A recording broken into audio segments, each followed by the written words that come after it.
यस्य धीमहि धियो यो नः प्रचोदयात्।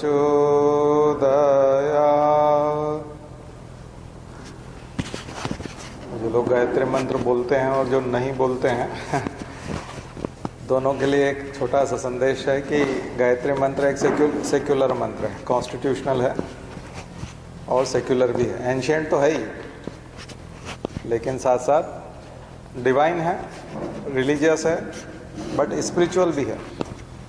और उसके साथ साथ कॉन्स्टिट्यूशनल इसलिए है क्योंकि ये सेक्युलर है, क्योंकि इसमें किसी भी प्रकार की किसी का जो रिलीजियस इमोशन है या वो हर्ट होना, सेंटिमेंट हर्ट होने का संभावना नहीं है, क्योंकि सवितुर वरेण्यम की बात कही गई है, सविता को वर्ण करने की बात की गई, सूर्य के प्रकाश को धारण करने की। तो जो सूर्य है वो सेक्युलर है, बिना भेदभाव के, कोई डिस्क्रिमिनेशन नहीं होता उसके वहाँ, और वो अपनी लाइट देता है।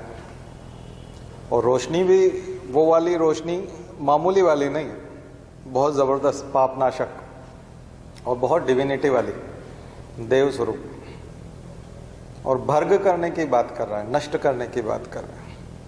हमारे जो पाप हैं, हमारे मन में जो कुविचार हैं, जो दुर्बलताएं हैं, जो डेस्परेशन है, जो अवसाद आता है, संकीर्णता है, उन सबको नष्ट करने की बात करते हैं। भर्ग मतलब नष्ट करना, उस पर आक्रमण करे, वो प्रकाश उस पर गिरे और उसको भस्म कर दे, बुरी चीज़ों को। और प्रचोदयात का मतलब होता है प्रेरित करना, उधर ले जाए, प्रकाश की ओर ले जाए, सन्मार्ग के, अच्छे मार्ग की ओर ले जाए। तो ये जो प्रेयर है, ये वो प्रेयर है जिसमें सूर्य से प्रार्थना की गई। और सूर्य तो हम लोग इकोलॉजी, इन्वायरमेंट पढ़ रहे थे, तो आप जानते ही हो ultimate source of energy, primary producers के लिए भी वही है और सभी के लिए वही है।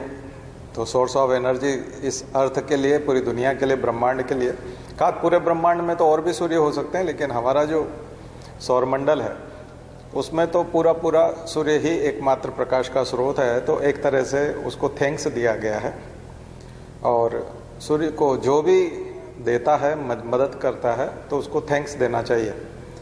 और वैदिक काल में उन्हीं को देवता कहा जाता था, भगवान कहा जाता था। जो देते थे, मदद करते थे, उनको देवता कहा जाता था।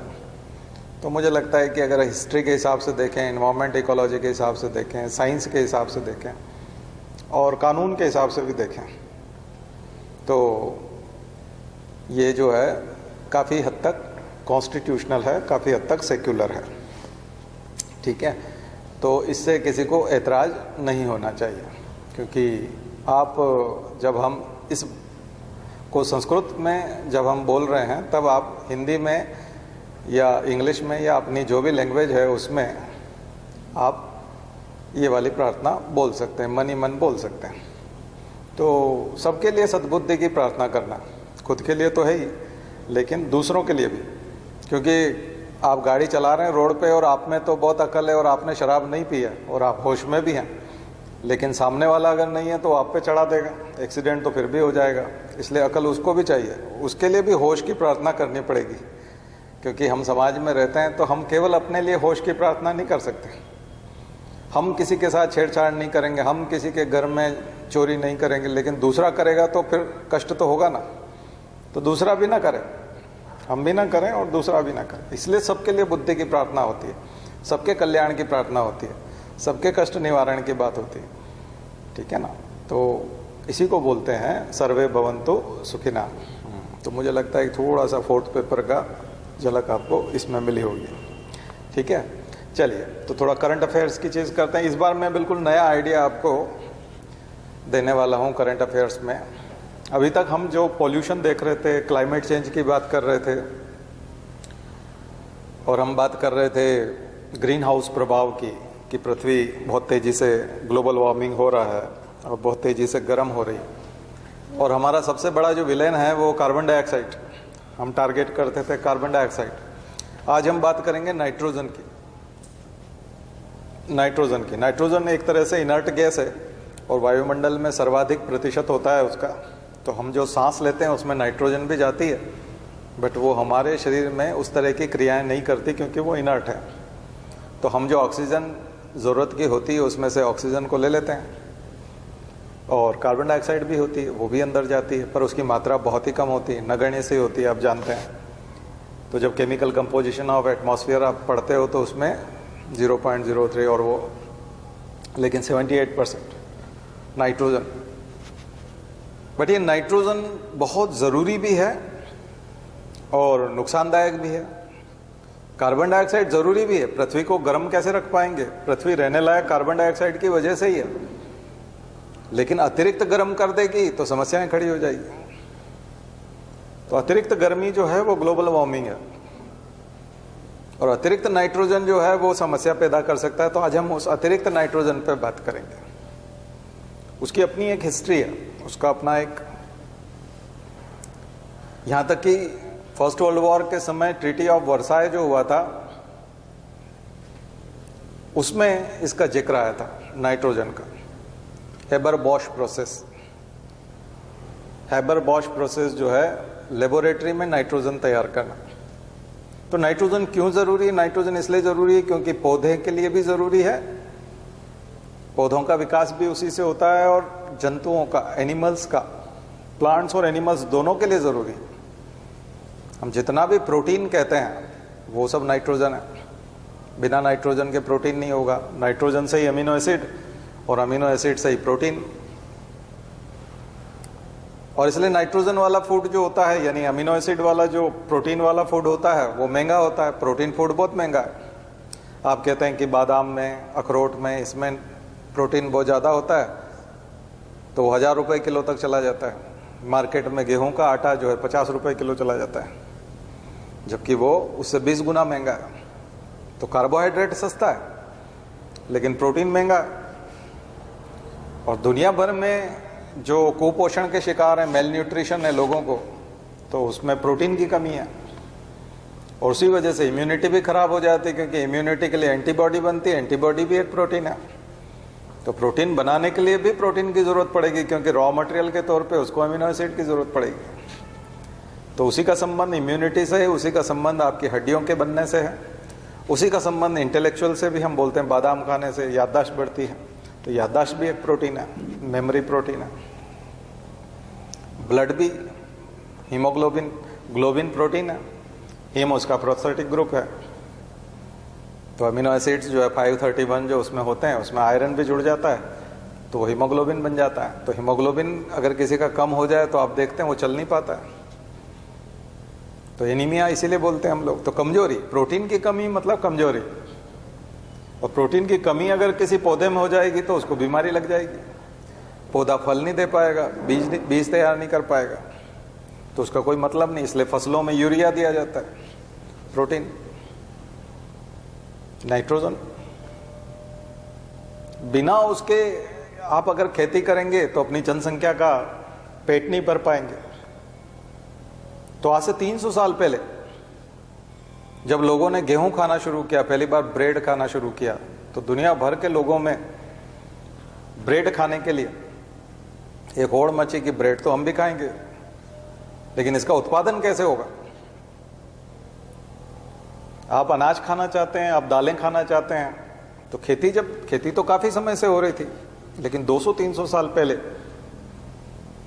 साउथ अमेरिका में सीगल्स होते हैं कुछ पक्षी, और वहीं पर आप देखते हो कि साउथ अमेरिका का जो पेरू और चिली वाला जो हिस्सा है, वहां पर ही अपवेलिंग होता है वाटर का अंदर से, और वहीं वो सीगल्स जो है वहां समुद्र में से तमाम प्रकार का अपना भोजन करते थे, और बाहर आकर के वो अपना एक्सक्रीटा गिराते थे।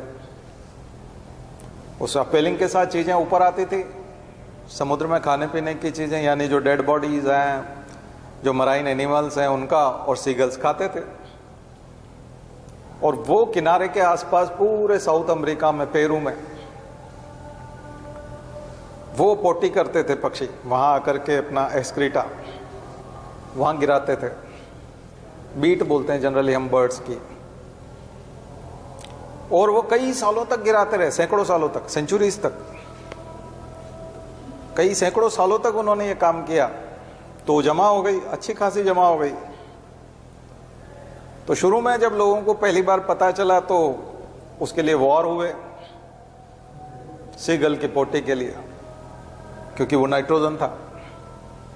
और वहां से खुदाई कर करके जो है लोग अपने खेतों में डालते थे और खेती करते थे, और जनसंख्या बढ़ती जा रही थी। पर 200 करोड़ से जब दुनिया में 300 करोड़ लोग होने लगे, 400 करोड़ होने लगे, तो डिमांड बढ़ गई। और एग्रीकल्चर में ये जो फर्टिलाइजर के तौर पे काम आने वाली जो चीज थी, इसकी डिमांड बढ़ गई। तो उसके लिए वॉर हुए, लड़ाइयां हुई, यहां तक कि यूएसए ने 150 साल पहले उसके लिए एक्ट बनाया। अपने यहां उन्होंने एक्ट बनाया और उसको मैनेज किया। ब्रिटेन वो पहला देश था जो वहां से खुदाई करके और वो नाइट्रोजन फर्टिलाइजर वहां से लेके आता था। लेकिन 1920 के दशक में एक प्रेशर महसूस किया साइंटिस्ट ने भी कि ये कब तक करेंगे हम लोग, और ये तो लड़ाइयां होती हैं। तो क्या ऐसा हो सकता है कि लेबोरेटरी में हम लोग नाइट्रोजन को फिक्स कर लें, क्योंकि एटमॉस्फेरिक नाइट्रोजन जो है वो काम की नहीं होती। एटमॉस्फेरिक नाइट्रोजन काम की नहीं होती। और हजारों सालों में बैक्टीरिया ने भी नाइट्रोजन फिक्सेशन करना सीखा। उसको हम बोलते हैं सिम्बायोटिक बैक्टीरिया, राइजोबियम और तमाम नाइट्रोसोमोनास और एजोटोबैक्टर, और वो जो नाइट्रोजन फिक्सेशन करते हैं। तो बैक्टीरिया के पास तो अपनी एक शानदार प्रोसेस थी, नेचुरल। उसने एडाप्टेशन कर लिया, क्योंकि बैक्टीरिया खुद भी नाइट्रोजन खाता है और उसको भी प्रोटीन की जरूरत है, एक तरह से नाइट्रोजन की जरूरत है। और वो सिम्बायोटिक हम इसलिए बोल देते हैं राइजोबियम को, क्योंकि वो उसके लिए लेग्यूम्स में रहता है। तो जो लेग्यूमिनेसी ग्रुप के हैं उनके नोड्यूल्स में वो अपने लिए भी कर लेता है नाइट्रोजन फिक्सेशन और पौधे के लिए भी कर लेता है। तो ये सिम्बायोसिस हो गया, एग्जाम्पल है वो। लेकिन लेबोरेटरी में हेबर बॉश प्रोसेस जिसको हम कहते हैं, बहुत ज़्यादा प्रेशर और बहुत ज़्यादा टेम्परेचर नाइट्रोजन पर देकर के अमोनिया तैयार किया। अमोनिया निर्माण की विधि, अमोनिया के रूप में उसको फिक्स किया जा सकता है। और उसी से फिर अमोनियम नाइट्रेट, अमोनिया से यूरिया और टोलुइन और टीएनटी, फिर वो डायनामाइट और वो जो फिर अल्फ्रेड नोबेल ने जो शुरू किया था वो वाली चीज़ें भी। तो तमाम चीज़ें जो है उससे बनना शुरू, और एक साइनाइड भी उसी से बनेगा। तो साइनाइड भी बहुत काम आया लोगों को मारने, और उसी से जो वो गैस बनाई थी हिटलर ने सेकंड वर्ल्ड वॉर में, आपने देखा, जूस को मारने में काम में लिया था, गैस चैम्बर में मार दिया था लाखों लोगों को। तो वो भी नाइट्रोजन की इसी प्रोसेस से निकली है। नाइट्रोजन को, यानी हेबर बॉश प्रोसेस ने साइनाइड भी दिया, हेबर बॉश प्रोसेस ने टीएनटी भी दिया, विस्फोटक भी दिया, हेबर बॉश प्रोसेस ने वो गैसेस भी दी जिससे हिटलर ने जूस को मारा, और हेबर बॉश प्रोसेस ने हमको फर्टिलाइजर के तौर पे यूरिया भी दिया। तो जब इंटरनल कंबशन इंजन आया, तो इंटरनल कंबशन इंजन जब आए हमारी गाड़ियां डीजल पेट्रोल वाली, उससे पहले तो भाप का इंजन था, कोयला जला के हम स्टीम बना के स्टीम इंजन आया था। लेकिन आईसीटी ने क्या किया, उसने सबसे पहले पेट्रोल और डीजल को जलाया और हमने कार्बन साइकिल में इंटरफेयर करना शुरू कर दिया था। कार्बन साइकिल में इंटरफेयर करना शुरू कर दिया। लेकिन हेबर बॉश प्रोसेस के बाद में हमने नाइट्रोजन साइकिल में भी इंटरफेयर करना शुरू कर दिया, क्योंकि कार्बन साइकिल एक नेचुरल है, नेचर खुद अपना मेंटेन करती है कार्बन डाइऑक्साइड को। लेकिन हम मोटरसाइकिल लेकर, कार लेकर के, ट्रक लेकर के जब निकलते हैं और धुआं छोड़ते हैं, तो हम नेचर के उस कार्बन साइकिल में डिस्टर्बेंस कर देते हैं।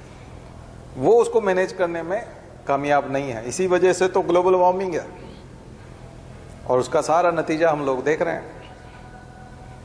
यही चीज नाइट्रोजन के साथ भी हुई, और हम उस प्रोसेस के माध्यम से इतनी नाइट्रोजन फिक्स करने लगे जो हमें नहीं करना चाहिए थी, क्योंकि नेचर को इतनी एक्स्ट्रा नाइट्रोजन की आदत नहीं है। वो अपनी नाइट्रोजन को खुद बैक्टीरिया के माध्यम से, दूसरे जीवों के माध्यम से फिक्स करवाती है ज़रूरत के हिसाब से, लेकिन फूड डाइवर्सिटी हो गई थी, लोग ज़्यादा खाना चाहते थे, जब मन चाहे तब खाना चाहते थे, सीजनल फूड के बजाय उसको हर सीजन में खाना चाहते थे, तो आपको अतिरिक्त उत्पादन की ज़रूरत थी। और ये सारा अतिरिक्त उत्पादन विदाउट फर्टिलाइजर पॉसिबल नहीं था। और ये फर्टिलाइजर के मामले में सबसे ज़्यादा यूक्रेन और रशिया इसीलिए आगे निकले क्योंकि उनके पास नेचुरल गैस थी, क्योंकि वो जो हाई टेम्परेचर देना होता है फर्टिलाइजर बनाने के लिए, इसलिए बिल्कुल ही नए प्रकार के एक तरह के व्यापारी बन गए। तेल के लिए हम अरब देशों को जानते हैं कि तेल वहां निकला था, लेकिन नेचुरल गैस रशिया में और यूक्रेन में, खास करके रशिया में, तो रशिया एक super power, fertiliser super power बन गया। और इस साल जो भोजन की और खाद्यान्न की कमी की बात हम करते हैं, क्योंकि युद्ध हो रहा है तो फर्टिलाइजर की भी कमी, इसलिए फर्टिलाइजर का कम प्रोडक्शन और फर्टिलाइजर का कम ट्रांसपोर्ट अगले साल के लिए खाद्यान्न संकट को न्योता देता है। इसलिए आप देखते हो खाद की कमी है और गांव-गांव में खाद के लिए झगड़ा होता है।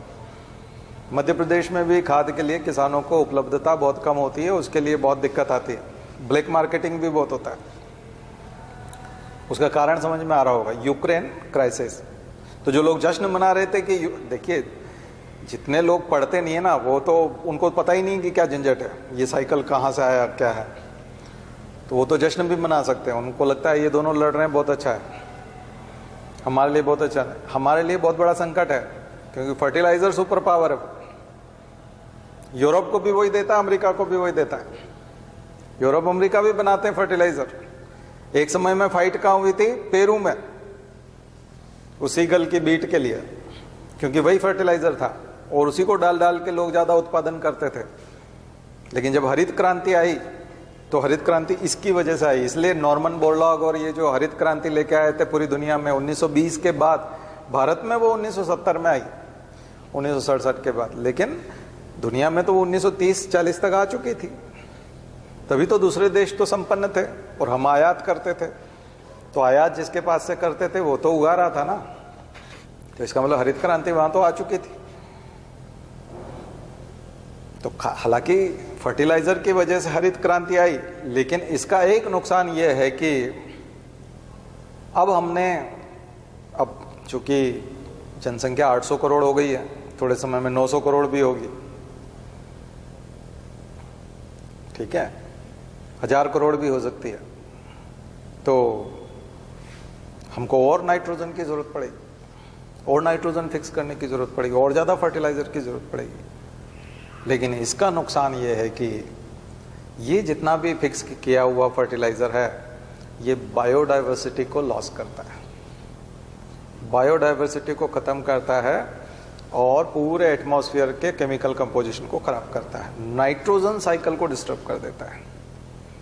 तो अभी तक हम एक ही एनिमी मानते थे ना, एक ही विलेन था हमारा, कार्बन डाइऑक्साइड, एक नया विलेन नाइट्रोजन, जो सामान्यतः पढ़ने में नहीं आता, हम लोग ये बात नहीं करते, लेकिन ये चिंता का विषय है वैज्ञानिकों के लिए, खास करके मनुष्य के लिए भी और तमाम जीव जंतुओं और एक्सटिंक्ट होने वाले जितने भी एंडेंजर्ड स्पीशीज और उनके लिए भी, क्योंकि 3 बड़े शत्रु हैं बायोडाइवर्सिटी के, क्योंकि हम एनवायरमेंट इकोलॉजी में पढ़ ही रहे हैं और बायोडाइवर्सिटी उसका पार्ट ही है। तो 3 बड़े शत्रु हैं। पहला है हैबिटेट लॉस, हैबिटेट खत्म होता जा रहा है, डिफॉरेस्टेशन होता जा रहा है तमाम। दूसरा क्लाइमेट चेंज, क्लाइमेट चेंज की वजह से बहुत दिक्कतें आ रही हैं। और तीसरा है नाइट्रोजन फिक्सेशन, नाइट्रोजन को आर्टिफिशियली लेबोरेटरी में फिक्स करना, industrial fixing of nitrogen. Industrial fixing क्या हो गई? Haber-Bosch process. यहाँ तक कि सेकेंड वर्ल्ड वॉर के समय में और फर्स्ट वर्ल्ड वॉर के समय में जो ट्रीटी हुई और तमाम हुई, उनमें शर्तें थी जर्मनी के साथ और तमाम जगहों पर कि आप युद्ध खत्म होने के बाद ये टेक्निक हमको देंगे, हेबर-बॉश टेक्निक। ये युद्ध की शर्तों में हुआ करता था, एक देश दूसरे देश से टेक्निक मांगता था, इसकी डिमांड थी और युद्ध के समझौते के तौर पे इसकी चर्चा होती थी। तो आप अंदाजा लगा सकते थे कि ये केवल एक केमिकल प्रोसेस नहीं है, केवल किसी साइंटिस्ट की डिस्कवरी नहीं है, बल्कि ये नीड है ह्यूमन की। और नीड क्यों है तो मैंने पूरा आपको बताया, तो कितना कॉम्प्लेक्स समझ है। अब ये कितने लोगों को समझ में आएगा, तो इसलिए पढ़ना बहुत ज़रूरी है। साइंटिफिक टेम्परामेंट उसी से आता है। ऐसे जादू टूना और बाबाओं से काम नहीं चलेगा, उनसे देश नहीं चलता, ना ही प्रशासन चल सकता है। वो मन को समझाने के लिए ठीक है। इसलिए हमारे गुरुजी ने वैज्ञानिक अध्यात्मवाद की बात की। एक तो धर्म को भी छोड़ दिया उन्होंने, धर्म को भी पीछे कर दिया, अध्यात्म वो उसका एसेंस है। रिलीजन का भी एसेंस निकाल करके उसमें से जो क्वालिटी वाली चीज़ें छांट लोगे तो वो स्पिरिचुअलिटी आ जाएगी। और उधर उसका साइंस से जुड़ना भी बहुत ज़रूरी है। तो इसलिए साइंटिफिक टेम्परामेंट के साथ बात बनेगी, ठीक है ना। और इंटरनेशनल पीस वो भी ज़रूरी है, अंतर्राष्ट्रीय शांति और सुरक्षा भी ज़रूरी है। इंटरनेशनल पीस एंड सिक्योरिटी और राष्ट्र की एकता और अखंडता भी ज़रूरी है। इसलिए हमारा युग निर्माण सत्संकल्प नीचे जा कर के देखो, राष्ट्र की एकता और अखंडता के प्रति निष्ठावान रहेंगे। बहुत पहले इनको युग ऋषि ऐसे ही नहीं कहा जाता, बहुत विजनरी थे, उनको मालूम था कि कौन कौन सी चीज़ें जो है वो ज़रूरत पड़ेगी इंसान को। काफ़ी पहले उन्होंने लिखा सारी चीज़ों को, ठीक है ना। तो थोड़ा सा ये करना पड़ेगा। अब क्या होता है कि समझदार व्यक्ति चुप रहता है, क्योंकि समझदार व्यक्ति अपनी इंसल्ट नहीं कराना चाहता, इसलिए वो चुप रहता है। तो जो मूर्ख हैं और उत्पाती हैं उनको लगने लगता है कि हम बहुमत में हैं या मतलब हम सही हैं, तो वो गलत है। कोई बोलता नहीं है, इसका मतलब ये नहीं कि वो गलत है या वो मूर्ख है या वो कायर है या वो डरपोक है। वो कई बार समझदार आदमी उसी को माना जाता है कि जो बहस ना करे, बोले नहीं, लेकिन उसकी वजह से जो है मूर्ख वो और ज़्यादा कामयाब मानने लगते हैं अपने आप को। और बहुत ज़्यादा, सबसे बड़ी बात है, वो अपनी मूर्खता का सेलिब्रेशन करने लगते हैं। स्टुपिडिटी जो है हमेशा अपने आप को सेलिब्रेट करती है, तो वो भी एक प्रॉब्लम है। तो उनका सेलिब्रेशन से बहुत सारे जो कच्चे दिमाग के लोग होते हैं, जो तय नहीं कर पा रहे हैं कि मैं ये करूं या ये करूं, वो फिर उस प्रवाह में चल पड़ते हैं सेलिब्रेशन देखकर। तो ये एक नुकसान हो जाता है, इसलिए उस चीज़ को समझना चाहिए, ठीक है ना। तो हमेशा रैशनैलिटी और scientific temperament, rule of law, constitutionality या कॉन्स्टिट्यूशनल मॉरलिटी जो आपको बताया था, ये बिल्कुल कीवर्ड्स होने चाहिए आपके। सिविल सर्विसेज के हिसाब से तो हैं ही, प्रश्न तो इसी के आएंगे, ठीक है। हाँ, कुछ डिबेटेबल चीज़ें हैं, जैसे नेशनलिज्म, रविन्द्रनाथ टैगोर का नेशनलिज्म थोड़ा डिफरेंट है। जब हम सावरकर का नेशनलिज्म की बात करते हैं तो वो डिफरेंट हो जाता है। गांधी का नेशनलिज्म थोड़ा और डिफरेंट हो जाता है। नेहरू का नेशनलिज्म थोड़ा और डिफरेंट हो जाता है। तो ये थोड़ा सा ठीक है कि वो डिबेटेबल है, और होना भी चाहिए डेमोक्रेसी में और किसी भी ऐसे देश में जहाँ लोग पढ़ते लिखते हैं, तो डिबेट तो होनी चाहिए।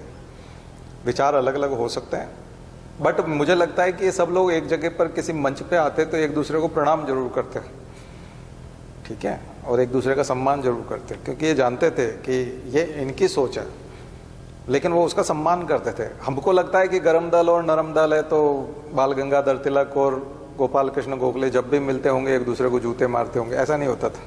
एक दूसरे को प्रणाम करते थे, एक दूसरे की इज्जत करते थे, बहस भी करना चाहते थे। हर कोई अपने कैंप में तो लेना चाहता है दूसरे को, उसकी इच्छा होती है कि ये इतना शानदार आदमी ये मेरे कैंप में आ जाए, नफरत नहीं होती, बल्कि वो अपने कैंप में लेना चाहते हैं उसको। वो कुछ लोग जो होते हैं वो सोचते हैं कि ये अपने विचारों के साथ रहें, हम अपने विचारों के साथ रहेंगे, क्योंकि मनुष्य हैं तो मनुष्य तो विचारशील प्राणी है, थिंकिंग तो उसके अंदर होगी, रैशनैलिटी, एनलाइटनमेंट बोलते ही हम इसको। बुद्ध को उस समय के जितने भी धार्मिक विचार थे वो पसंद ही नहीं आए।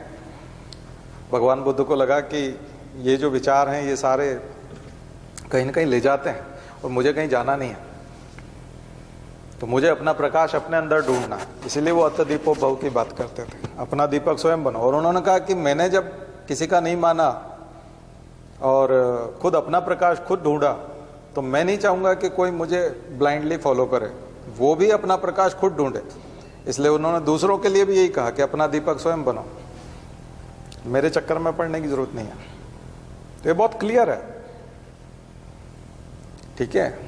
दूसरा एक बहुत बड़ा एक थॉट फ्लोट कर रहा है इन दिनों में, विश्व गुरु वाला।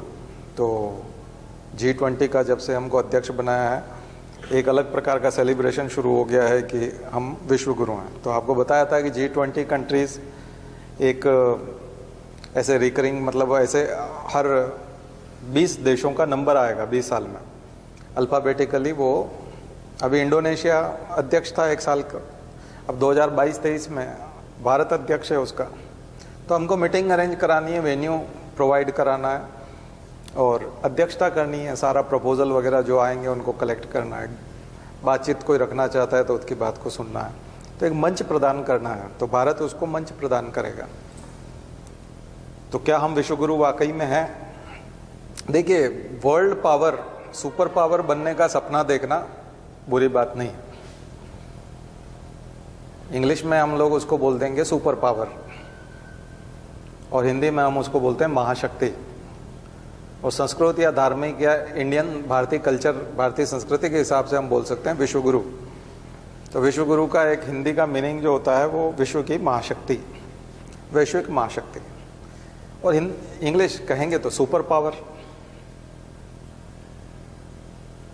तो सुपर पावर जो है वो कैसे बनता है? तो सुपर पावर बनने के लिए अभी अगर वाकई में सत्य माना जाए तो अभी वर्तमान में सेकेंड वर्ल्ड वॉर के बाद में 1945 के बाद सुपर पावर अमेरिका है, यूएस है।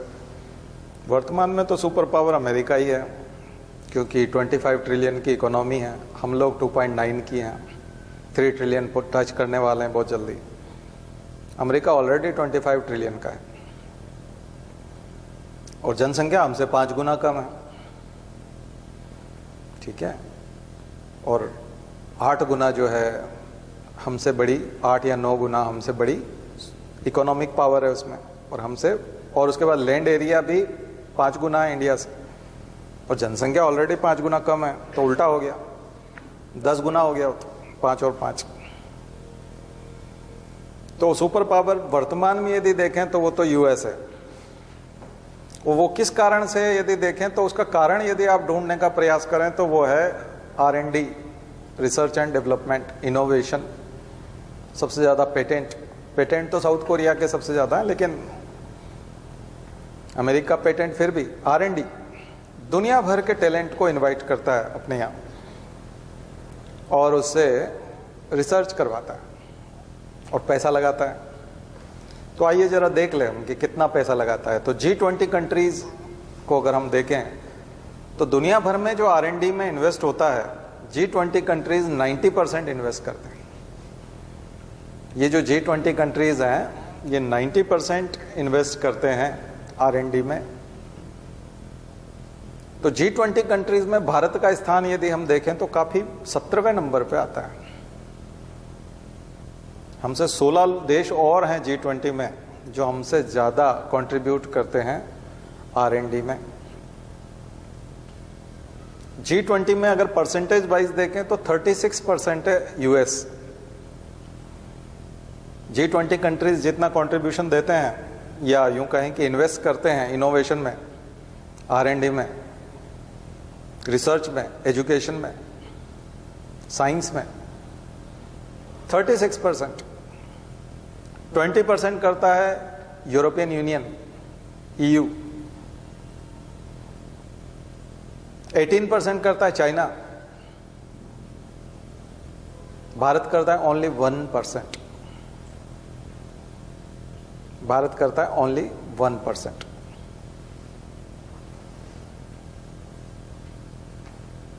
जीडीपी के परसेंटेज के हिसाब से देखें तो इंडिया 0.65% करता है अपने जीडीपी का, 0.65%, जबकि यूएस 4 के आसपास है, चाइना भी 4 के आसपास है, बट चाइना की इकोनॉमी कम है, आधी है अमेरिका से। आधी तो नहीं है, 15-16 टच कर गई है, पर भारत जो है वो 0.65%। तो जाके देखिएगा R&D investment in G20 countries, chart मिल जाएंगे आपको, आर्टिकल मिल जाएंगे। तो हमको कई डिकेड्स तक, यानी कम तक अगले 30-40 सालों तक R&D में जबरदस्त इन्वेस्टमेंट करने के बाद लगातार प्रयास करते रहना पड़ेगा, तब जाकर के 40 साल बाद कहीं विश्व गुरु जैसी झलक लग सकती है। ऐसा नहीं है कि नहीं हो सकता। टैलेंट को बाहर जाने से रोकना पड़ेगा। हमारे पास टैलेंट है तो हम उतनी ही सैलरी, वैसा ही एटमॉस्फेयर यहाँ हम लोग दें। बाहर केवल सैलरी के लिए नहीं जाते लोग, रूल ऑफ लॉ के लिए भी जाते हैं, एजुकेशन की क्वालिटी के लिए भी जाते हैं, रैशनल थिंकिंग के लिए भी जाते हैं, तमाम चीज़ों के लिए जाते हैं। वो सब यहाँ करनी पड़ेगी और बहुत लंबे समय तक करना पड़ेगा, 30 साल तक, तब जाकर के होगा। वर्ल्ड क्लास इंस्टीट्यूशंस बनाने पड़ेंगे पढ़ाई के, ताकि लोग वहां एडमिशन लें। लाइब्रेरीज बनानी पड़ेंगी। केवल 5G शुरू करने से, 5G का भी हम India second hand technology, third hand technology use करता है दुनिया की। जब आउटडेटेड होने लगती है पूरी दुनिया से, सब लोग रिजेक्ट करने वाले होते हैं, तब हम यहाँ शुरू करते हैं। जैसे आप गांव में देखोगे कि 2004 के आसपास मारुति 800 आ रही थी छोटे छोटे गांव में, जब दिल्ली ने उसको रिजेक्ट कर दिया था। दिल्ली ने रिजेक्ट कर दिया था, भोपाल इंदौर जैसे शहर पकड़ते हैं। दिल्ली मुंबई की रिजेक्ट की हुई चीजें जब भोपाल इंदौर जैसे शहर रिजेक्ट कर रहे होते हैं, तब छोटे कस्बे पकड़ते हैं और फिर वो गांव में जाती है। 5G दुनिया के कई देशों में चलते चलते 4-5 साल हो गए, इंस्ट्रूमेंट आए हुए 6 साल हो गए, मोबाइल फोन 5G के आए हुए 7 साल हो गए, और भारत में अभी केवल प्रमुख शहरों में आया है 5G। तो हम लोग second hand third hand technology use करते हैं बहुत बाद में। इसलिए कंप्यूटर को अगर सही समय पे नहीं लाया गया होता, बायोटेक्नोलॉजी को सही समय पे नहीं लाया गया होता, department of science and technology का सही समय पे निर्माण नहीं किया। नेहरू ने एटॉमिक एनर्जी कमीशन 1948 में बना दिया था, जब कॉन्स्टिट्यूशन भी नहीं बना। तब परमाणु ऊर्जा आयोग का गठन हो गया था। इसको दूरदृष्टि बोलते हैं। उनको मालूम था कि 45 में हिरोशिमा नागासाकी में परमाणु बम गिरा है, और परमाणु बम अब भविष्य की ताकत होगी। चाहे हम किसी पे चलाएं न चलाएं, ये हमारे पास होना चाहिए, इसकी रिसर्च होनी चाहिए, और वो इंडिजिनस होनी चाहिए। इंडिजिनाइजेशन की शुरुआत 1940, आपके यहाँ तो टॉपिक है मेंस में, इंडिजिनाइजेशन एक स्पेशली टॉपिक ही है, और वो 1948 से शुरू होगा। तभी तो उसी की विंग के रूप में इसरो निकला, और आज हम इतने सारे सैटेलाइट एंजॉय करते हैं, और इतना सस्ता मोबाइल कॉल वगैरह हम लोग कर पाते हैं, क्योंकि हम किराया थोड़ी देते हैं किसी को। हमारा खुद का सैटेलाइट है इंडिया का, गवर्नमेंट का, वो भी।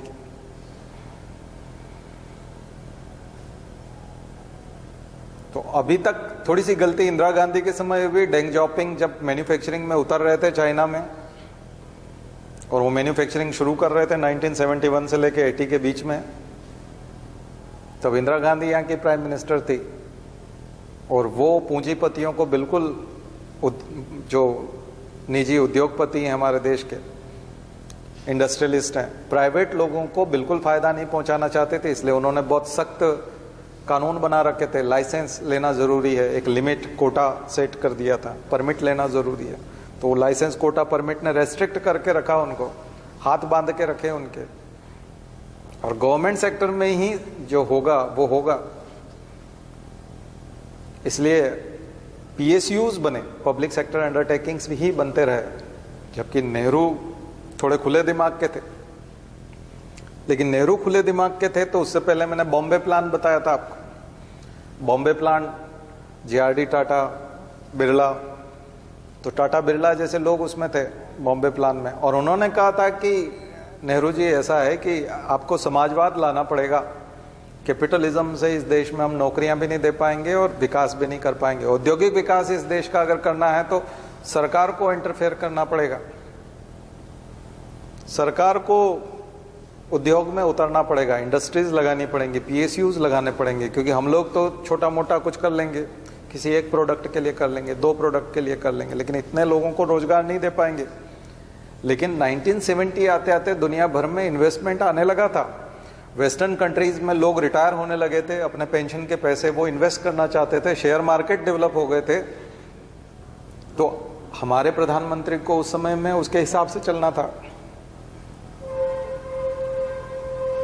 लेकिन डेंग जॉपिंग जो है चाइना का, उसने सिविल इंजीनियरिंग, मैकेनिकल इंजीनियरिंग, इनके कोर्सेस और उसने चाइना के युवाओं के लिए शर्त रखी कि देखो अमेरिका पढ़ने जाना है, टेक्निक सीखना है, नॉलेज सीखना है, लेकिन लौट करके चाइना आना है, नौकरी वहाँ नहीं करना है, चाइना का विकास करना है। ये शर्त रखी थी।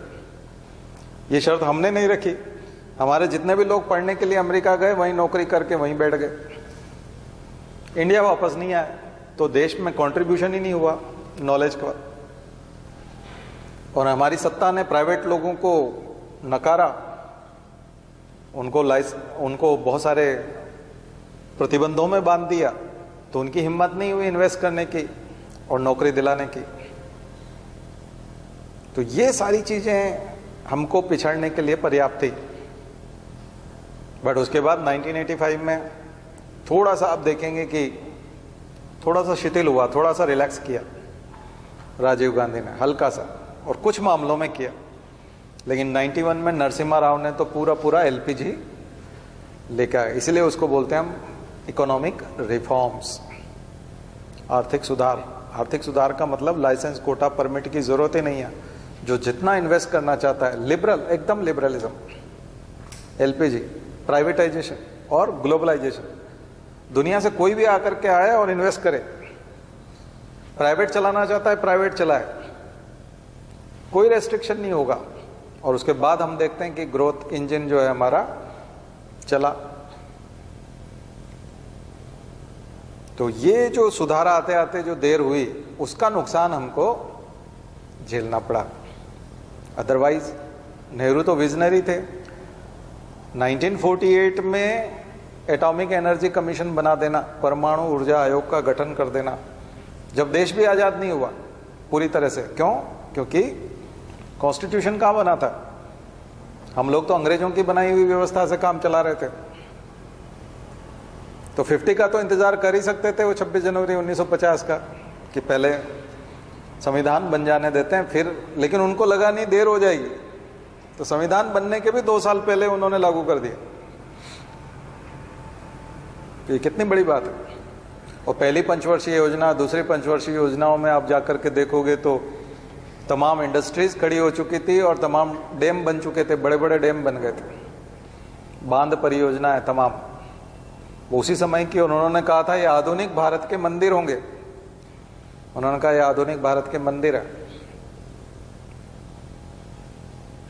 बट हमको 71 में ट्रैक को चेंज करना था। उन्होंने अपने फादर की लिगेसी को आगे बढ़ाया, जबकि समय बदल गया था। चाइना तो बदल, आपको समय के साथ अपनी चाल भी तो बदलनी पड़ेगी ना। आखिर 91 में भी तो हमने बदली। तो वो अगर हम 75 में अगर बदल लेते, जो हमने 15 साल पहले, वो जो 15 साल का डिले है, वो हमारे लिए विश्व गुरु तो नहीं होते हम लोग, लेकिन ये है कि हम काफ़ी हद तक आगे होते और कम से कम चाइना को टक्कर दे रहे होते, तो बॉर्डर पे वो इतना जो है परेशानी नहीं होती। क्योंकि साइकोलॉजिकली तो हम लोग इंपोर्ट करते हैं और चाइना पे डिपेंड करते हैं। अभी हमने सेमीकंडक्टर इंडस्ट्री के लिए 75,000 करोड़ इन्वेस्ट करने का गवर्नमेंट ने बोला। सेमीकंडक्टर चिप्स में कोई भी एक सुपर पावर नहीं है, कोई भी डोमिनेट नहीं करता। सेमीकंडक्टर इंडस्ट्री में एक सेक्टर है डिजाइनिंग, जिसमें यूएस आगे है डिजाइनिंग। मैन्युफैक्चरिंग में ताइवान आगे है, और उसकी मार्केटिंग और उसको यूज करना और उसको तमाम प्रोडक्ट्स में, यानी कि उसके एप्लीकेशन में चाइना आगे है। तो चाइना सबसे बड़ा इंपोर्टर है सेमीकंडक्टर चिप का। तो ये जो चिप्स हैं, और चिप्स अगर पड़ी रह जाएं तो 2 साल में आउटडेटेड हो जाएंगे। मूर्स लॉ, आपको बताया था मूर्स लॉ,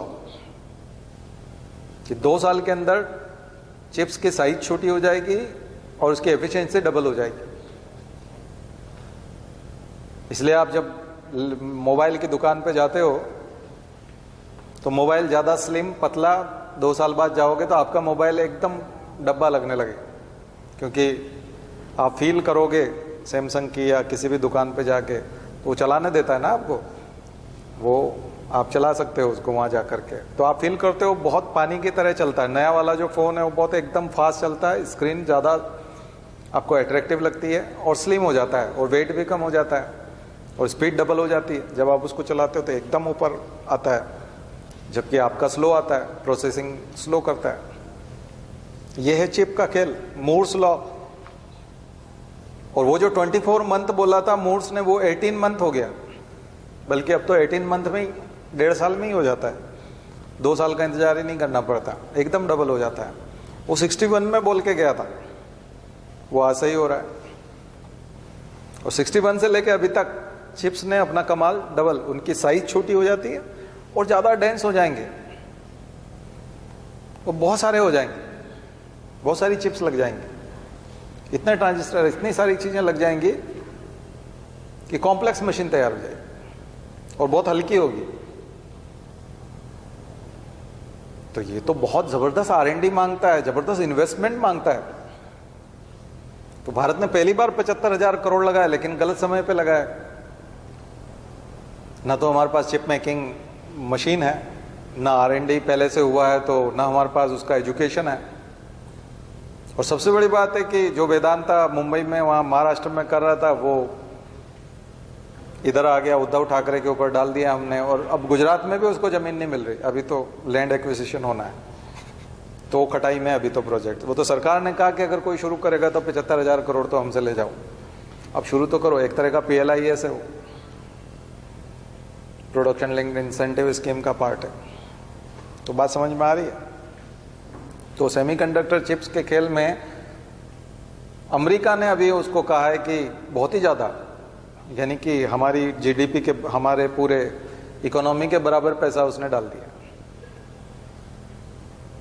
और थोड़ा सा कम चाइना ने डाला है, लेकिन मैंने कहा डोमिनेट कोई नहीं करता, ताइवान के बराबर मैन्युफैक्चरिंग कोई नहीं कर सकता। और ताइवान जरूरत पूरी करता है एक तरह से अमेरिका की, लेकिन चाइना को भी वही देता है, चाइना भी उसी से खरीदता है। थोड़ा बहुत साउथ कोरिया बनाता है, सैमसंग बनाता है, लेकिन सब थोड़ा थोड़ा कुछ करते हैं। और कोई भी तो अमेरिका बनाता भी है और खरीदता, सारे के सारे जितने भी एक्सपोर्टर हैं सब इंपोर्टर भी हैं। ऐसा नहीं है कि कोई सबसे बड़ा एक्सपोर्टर है और इंपोर्ट नहीं करता। चाइना के पास रेयर अर्थ मेटल्स हैं जो चिप में लगते हैं, तो चाइना को अगर आप साइड करोगे तो रेयर अर्थ मेटल नहीं देगा, तो फिर आप चिप बना ही नहीं पाओगे। बन जाएगी तो उसको देना पड़ेगी, क्योंकि वो ही सबसे ज्यादा निर्माण करता है।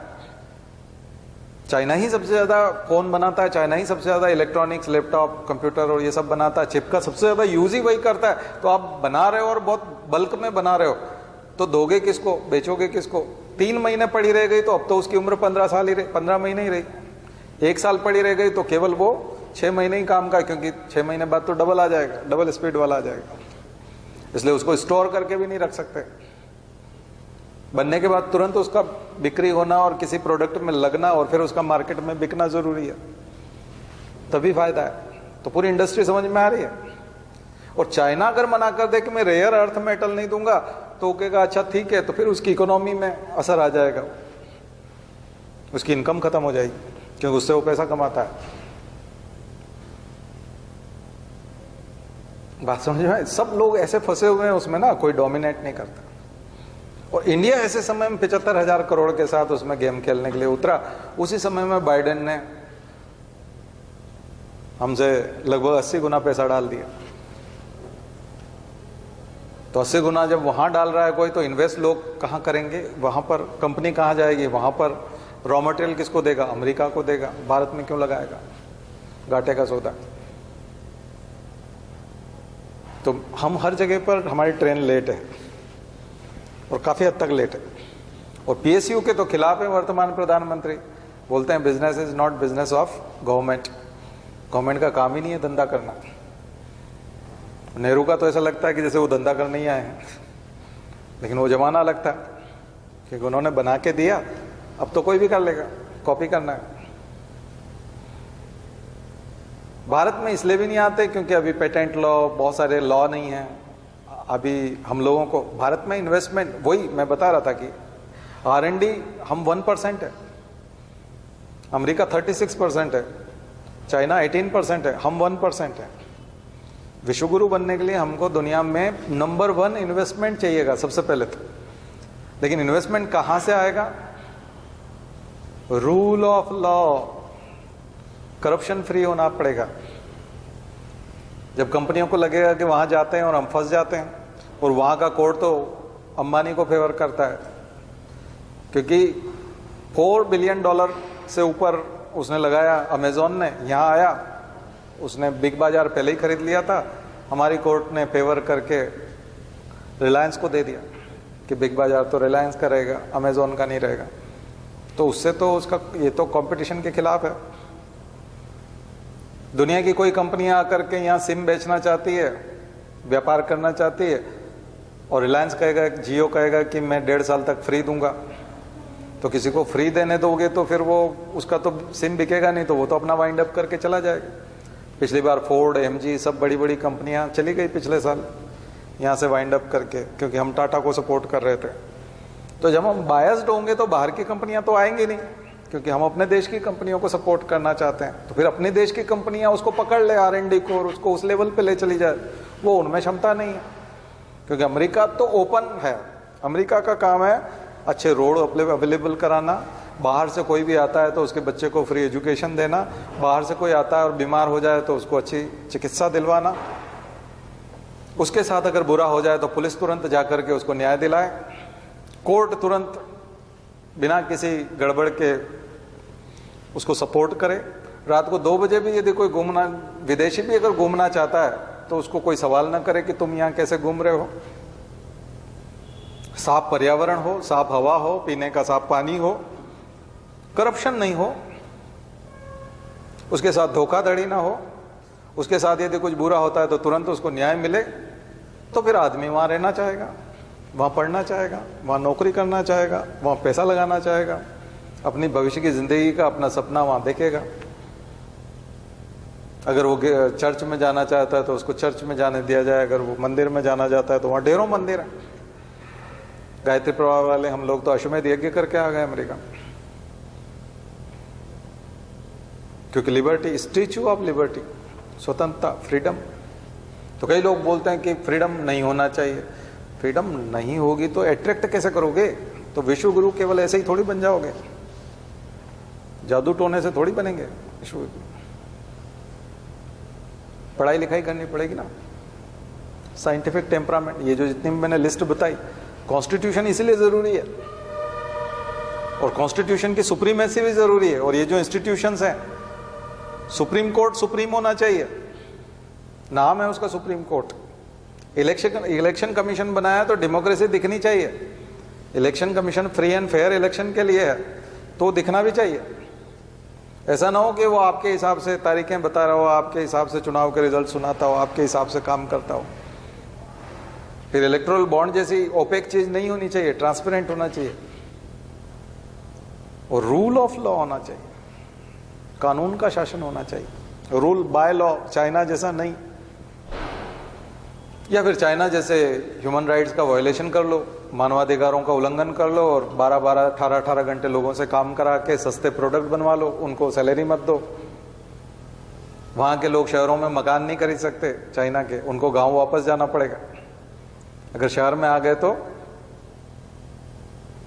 काम करो, नौकरी करो, और उसके बाद फिर वापस एक दिन गांव जाना ही है। आप यहाँ के मूल निवासी नहीं हो सकते बड़े शहर के। चाइना ये करता है अपने ही लोगों के साथ, खास करके शिनजियांग में वीगर मुसलमानों के साथ, और उनसे काम लेता है। और FRT लगा रखा है, फेस रिकॉग्निशन टेक्नोलॉजी, जगह जगह पर कैमरे। तो आप रुक गए यहाँ और कैमरे में ट्रैप हो गए तो पुलिस आपको छोड़ आएगी गाँव में। यहाँ क्या करो, काम खत्म हो गया तुम्हारा। शहर एलिट क्लास के लिए हो गया, मजदूरों के लिए नहीं है। भारत में तो कोई भी बड़े शहर में आकर के बस सकता है, गांव में भी रह सकता है, बड़े शहर में आता है, यहीं रहने लग जाता है, अपने बच्चे का एडमिशन करा देता है अगर सक्षम होता है, और बाद में वो यहीं का आधार कार्ड बनवा लेता है। तो ये छूट तो भारत में है, लेकिन अमेरिका की तरह नहीं है। फिर तो न तो हम अमेरिका की तरह उतनी छूट दे पा रहे हैं, ना ही क्रश कर पा रहे हैं अपने लोगों को चाइना की तरह। तो फिर हम उस तरफ सुपर पावर या विश्व गुरु की तरफ नहीं जा सकते। 20 साल में एक बार प्रेसिडेंटशिप मिलती है, वो विश्व गुरु नहीं है, वो अलग चीज है, डिफरेंट है। अपने पैरों पर खड़ा होना होगा। हम इंपोर्ट कंज्यूमर कंट्री हैं दुनिया के सबसे बड़े कंज्यूमर हैं। एप्पल के फोन ज्यादा इस्तेमाल करना विश्व गुरु नहीं होता। एप्पल के लेवल का फोन बना के और उसको ध्वस्त कर देना, लोग एप्पल को भूल जाएं और एप्पल के फोन को बेकार मानने लगे और आपके फोन को खरीदना चाहें, उससे विश्व गुरु बनते हैं। एप्पल के फोन के सबसे ज्यादा कंज्यूमर इंडिया में है, ये विश्व गुरु नहीं। सबसे ज्यादा डिमांड है एप्पल के फोन की, लॉन्च होता है तो सबसे ज्यादा इंडिया में बिकता है, क्योंकि चाइना तो बनाता है, डिजाइन करता है अमेरिका और चाइना बनाता है, और ताइवान उसकी चिप का पैसा कमाता है, साउथ कोरिया कुछ कंपोनेंट देता है। अब चाइना से निकल के लोग वियतनाम जा रहे हैं, इंडिया में नहीं आ रहे। लोगों को लग रहा था चाइना +1 पॉलिसी जिसको बोलते हैं, चाइना +1, यानी कि चाइना नहीं तो फिर कौन, +1 मतलब वियतनाम। पहले लग रहा था इंडिया। हमारे प्रधानमंत्री और हमारी सरकार को सीधा सीधा लॉकडाउन के दिनों में जो लेबर लॉ एकदम रिफॉर्म किए थे ना, 8 घंटे से 12 घंटे लेबर काम करेगी, एकदम से लॉकडाउन में ही कोई यूनियन वगैरह, और उसमें लॉ में ये भी डाल दिया था कि कोई प्रदर्शन नहीं कर सकेगा इन कानूनों के विरोध में। वो रातों रात बना दिए थे श्रम कानून। क्यों बना दिए थे? क्योंकि उस समय में ऐसा लग रहा था कि वुहान की लैब से कोरोना निकला है, और वुहान की लैब से निकला है तो अब लोगों को चाइना से नफरत हो जाएगी, क्योंकि चाइना ने ही दुनिया को कोरोना दिया है। तो कोई भी चाइना नहीं जाना चाहेगा, ना ही वहाँ मैन्युफैक्चरिंग कराएगा, तो वहाँ से कंपनियाँ निकल करके भागेंगी। ठीक है, भागेंगे तो चाइना +1 बोला गया उसको, बट वो कौन? और अकेला चाइना पे डिपेंड करना मुश्किल भी हो जाता है, क्योंकि उसने लॉकडाउन लगा रखे हैं और सप्लाई चेन डिसरप्शन आ गया। तो +1 में लोगों ने वियतनाम को चुना, भारत को नहीं चुना, क्योंकि इंफ्रास्ट्रक्चर बेटर है, लॉ एंड ऑर्डर बेटर है, रूल ऑफ लॉ बेटर है, लेबर लॉज फेवर में थे ताबड़तोड़। अभी हम लोगों ने यहाँ इंदौर में इन्वेस्टर मीट किया ना, अभी ग्लोबल वाला, प्रवासी भारतीय दिवस भी मनाया, मोदी भी आए और मुख्यमंत्री भी बैठे रहे वहाँ 3-4 दिन, कि मध्य प्रदेश में करो, चाइना नहीं तो मध्य प्रदेश। क्या मध्य प्रदेश? इसलिए जो राष्ट्रवादी जो लोग हैं वो थोड़ा सा अलग विचारधारा के, उनका कहने का मतलब ये है कि देखिए व्यवस्थाएं तो अभी सुधरी नहीं है इंडिया में, मानना है उनका, वो मानते हैं कि ठीक नहीं है इंडिया अभी। इंडिया में अभी भी पुलिस और प्रशासन और सब करप्ट हैं, करप्शन अभी गया नहीं इंडिया से, ये बात तो सभी लोग मानते हैं, नेता भी मानते हैं, खुद अधिकारी भी मानते हैं, शिक्षाविद भी मानते हैं, कॉलेज के लोग भी मानते हैं, यूनिवर्सिटीज़ कॉलेज में पढ़ाने वाले सब मानते हैं करप्शन कहीं नहीं गया। करप्शन की खूब खबरें हैं और करप्शन है इंडिया में, करप्शन है, क्राइम है। महिलाओं को वर्किंग प्लेस पे बहुत दिक्कत आती है, उनके साथ वाले पुरुष जो है उनके साथ गड़बड़ करते हैं। और बट उनका है कि देखो ऐसा है कि मान लीजिए आपके घर में अगर किसी व्यक्ति ने रेप किया है या और कुछ है, कि कल ही आप किसी अपराध में अपने बच्चे को जमानत दे के छुड़ा के लाए हो, तो बताओ आप मोहल्ले में जोर जोर से चिल्लाओगे क्या? छुड़ा के लाए हो तो उसको घर में ले जाओगे, तो उसको कहोगे तो अभी 4-5 दिन दिखना मत और अंदर रहे, लोग भूल जाएंगे थोड़े समय बाद कि तुमने कुछ क्राइम किया है। दूसरे दिन हो सकता है अखबार में भी आ जाए, लेकिन कोई आदमी खुद अपने घर का आदमी बाहर जाकर के चिल्लाता नहीं है कि हम जो है देखो हम एक रेपिस्ट के या क्रिमिनल के पापा हैं, या मैं उनका बड़ा भाई हूँ, मेरा भाई अंदर है वो क्रिमिनल है और हमारे घर में क्रिमिनल रहता है और हम क्राइम किया करते हैं, हमारी आदत है क्राइम व्राइम करना। ऐसा तो कोई नहीं बोलता, क्योंकि फिर उसके यहाँ लड़की की या लड़के की शादी कैसे होगी, उस परिवार का, तो वो तो हर कोई दबाना चाहता है। तो फिर देश भी हमारा घर है। भोपाल में यदि 10 रेप तो रोज़ होते होंगे, लेकिन सबको अगर फ्रंट पेज पे जगह मिल जाए कि भोपाल में 10 रेप रोज़ होते हैं, तो फिर यहाँ मध्य प्रदेश में जो हमारे मुख्यमंत्री इन्वेस्ट करने के लिए बोलने के लिए गए, तो कोई करेगा दुनिया भर की कोई कंपनी, क्योंकि उनकी तो फीमेल वर्कर भी होगी और रात को 2 बजे अगर वो ऑफिस से काम करके जा रही होगी हमारा फीमेल पार्टिसिपेशन लेबर फोर्स में 19% है। अरे सऊदी अरब से भी कम है, जहां महिलाओं को काम नहीं करने दिया था। ड्राइविंग अभी पहली बार दी है 2 साल पहले कि महिलाएं ड्राइविंग कर सकती है, उसकी अनुमति अभी 2 साल पहले मिली। लेकिन भारत से ज़्यादा महिलाएं वहाँ काम करती है। वहाँ 20-21% महिलाएं काम करती है, हमारे यहाँ 19% काम करती हैं। और जिस साउथ कोरिया वियतनाम की बात कर रहे हैं वहाँ 50%, 60। थाईलैंड और यहाँ पर तो 80%, 90% महिलाएं काम करती है, 10% ही घर पे बैठती हैं। लेकिन भारत 19% है। तो फिर वर्क फोर्स में आपकी महिलाएं हैं नहीं, तो देश की आधी जनसंख्या तो देखा जाए तो आपने काम पे लगाया नहीं उनको तो, और उनका माहौल भी नहीं है। तो जब आप भोपाल को इस तरह से, इंदौर को इस तरह से अगर करोगे कि यहाँ तो क्राइम होता ही है, और उसको अगर फ्रंट पेज पे जगह मिलने लग गई तो फिर यहाँ इन्वेस्ट कौन करेगा? इसलिए राष्ट्रवादी लोग चिंतित हैं। अभी की जो वर्तमान रिजीम है, बीजेपी गवर्नमेंट और ये जो भी है, इनका है कि भाई कमियां हैं तो घर में बैठ करके हम ठीक करेंगे ना। जैसे जैसे पैसे आएंगे, जैसे जैसे हमारे यहाँ टेक्नोलॉजी आएगी, जैसे जैसे सीसीटीवी कैमरे लगने लग जाएंगे, इंदौर साफ सफाई में आगे निकल गया, ऐसे लोग, कुछ लोग क्रिमिनल लोगों को पकड़ने में और उनको कम करने में आगे निकल जाएंगे, और ऐसे साफ सुथरी सिटी बनते जाएंगे और धीरे धीरे हम ठीक हो जाएंगे। लेकिन आज अगर तुम ढिंढोरा पीटने निकले और जब कभी भी बताओगे, जब भी बोलोगे तब इंडिया के खिलाफ बोलोगे, तो इन्वेस्टमेंट कैसे आएगा और हम विश्व गुरु कैसे बनेंगे और R&D कैसे चलेगा और यहाँ एडमिशन कौन लेगा? तो इसलिए चुप रहो, इसलिए चुप रखने की बात होती है।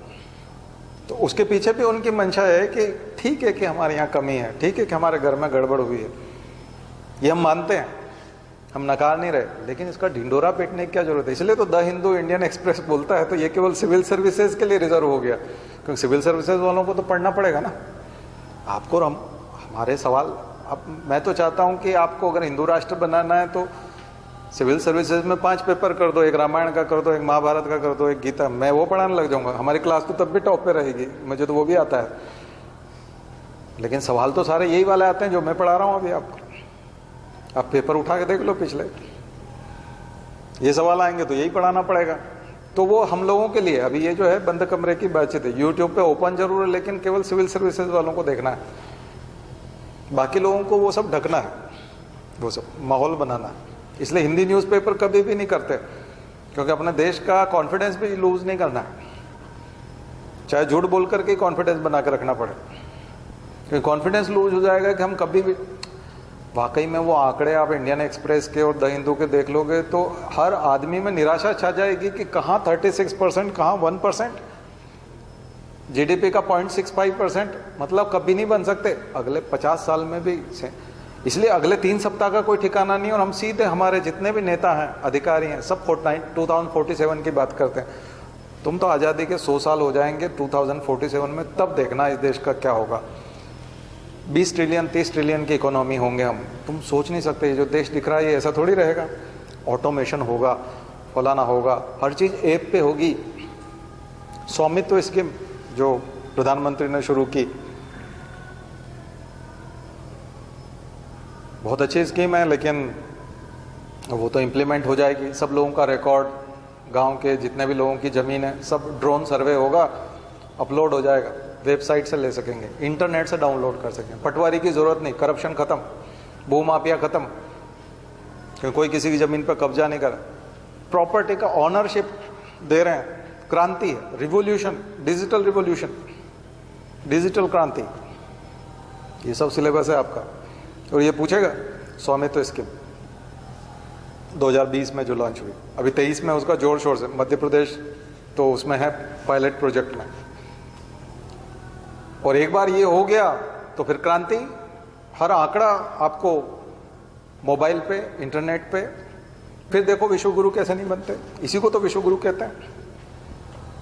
कोविन पोर्टल पे हमने वैक्सीन लगवा दी, आपने देखा नहीं, यूपीएससी ने क्वेश्चन पूछ लिया, कोविन का पूछा था ना, हाँ, का अचीवमेंट है।